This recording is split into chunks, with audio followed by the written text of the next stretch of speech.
rester au plus près de la réalité, de la réalité de chacun. Ce qui n'est pas toujours facile quand on travaille à l'hôpital avec certaines, notamment occupations hospitalières, universitaires, certaines responsabilités. Pas facile de garder les yeux et la conscience ouverts sur le vécu effectif, même le vécu affectif d'une certaine manière de la maladie et des traitements dans toutes ces composantes pratiques et humaines. Et d'ailleurs, même quand on questionne les patients, ils ne nous disent pas tout.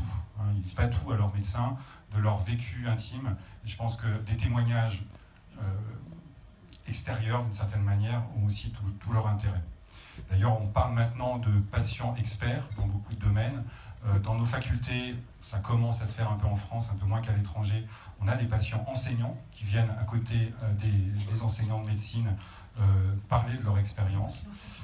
Et ce n'est pas que de la maladie dont ils peuvent parler, c'est aussi de tout le vécu de la santé, on va dire, d'une manière générale.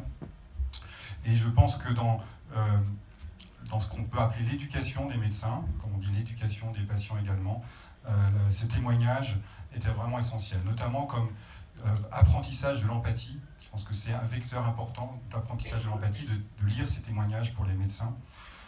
Et cet apprentissage est vraiment essentiel pour qu'on puisse essayer de ressentir ce que les patients sentent dans leur intimité. Vous dire, l'empathie n'est pas vraiment une notion comme ça qui tombe du ciel en général. On l'a souvent un petit peu au départ ou on l'a pas. Et je pense que ça devrait être d'ailleurs un des critères d'évaluation des étudiants en médecine. Mais par ailleurs, l'empathie, ça évolue dans le temps et au cours de la vie. Plutôt pour le meilleur quand elle s'améliore, mais parfois c'est pas pour le meilleur, ça peut être pour le pire. Et on voit des médecins qui perdent probablement leur empathie au fur et à mesure. Donc il faut l'entretenir, la nourrir, la développer.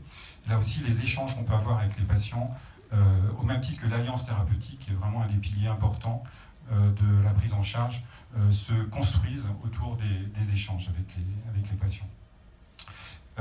Dans l'hôpital également, on a maintenant des évaluations qui se font de notre travail, notamment par les instances comme la Haute Autorité de Santé, notre chère instance de contrôle, qui a une méthode maintenant qui me paraît tout à fait intéressante d'interroger les patients en fait sur leur expérience, ce qu'ils appellent les patients traceurs, pas très joli, mais on trace tout maintenant à l'hôpital notamment, la traçabilité. Donc on interroge les patients. Je pense que l'étape suivante, qui sera sûrement indispensable, c'est aussi que les médecins ou que les dirigeants des hôpitaux, pendant leur formation ou même après, accompagnent tout bêtement les patients au cours de leur parcours, consultation à l'hôpital, aux urgences, etc., sans se faire remarquer si possible. Et je pense que c'est le meilleur moyen, voire le seul moyen de voir plein de choses qu'on ne voit pas autrement. Et puis les patients ont également leur place auprès des autres malades. Je crois que beaucoup d'entre vous, notamment au nom des associations, le savent bien. On développe même maintenant la notion de père aidant dans certaines disciplines, notamment pour l'éducation thérapeutique. Car vraiment, le témoignage des patients, ça ne s'adresse pas qu'aux médecins, qu'aux patients, et même, je dirais, ça s'adresse à toute la société dans son ensemble, à tous les citoyens. La maladie, comme la mort, fait partie de notre existence, évidemment, nous y serons tous confrontés un jour ou l'autre. J'avais une citation qui revient toujours: la santé est un état précaire qui ne présage rien de bon, de Jules Romain ou de Knock, ou les deux. Et évidemment, parler de la maladie, c'est une expérience humaine sans équivalent et qui cherche à y donner du sens. Et le récit, la narration, donc les livres, sont sûrement là pour jouer ce rôle essentiel de partage, de porteur de cette part d'humanité que la maladie, que la souffrance, la solitude, très souvent, pourrait nous enlever. Donc écrire pour ne pas être seul, parce que c'est vraiment important, lire pour connaître ou pour mieux accueillir l'autre et soi-même dans les souffrances que nous partageons tous, malades ou non. L'écriture, comme toute forme de créativité, est un des piliers aussi dans ce qu'on appelle la résilience, et donc un élément fondamental de la psychologie positive, qui vise à améliorer le bien-être avec ses propres ressources intérieures, mais aussi grâce au partage et à la gratitude. Et notre société numérique, de plus en plus, donne beaucoup d'occasions d'échanger et d'écrire, alors de manière plus ou moins virtuelle, et on ne sait pas bien à qui on écrit quand on écrit sur Internet, et qui nous lit sur Internet, de manière plus ou moins étendue.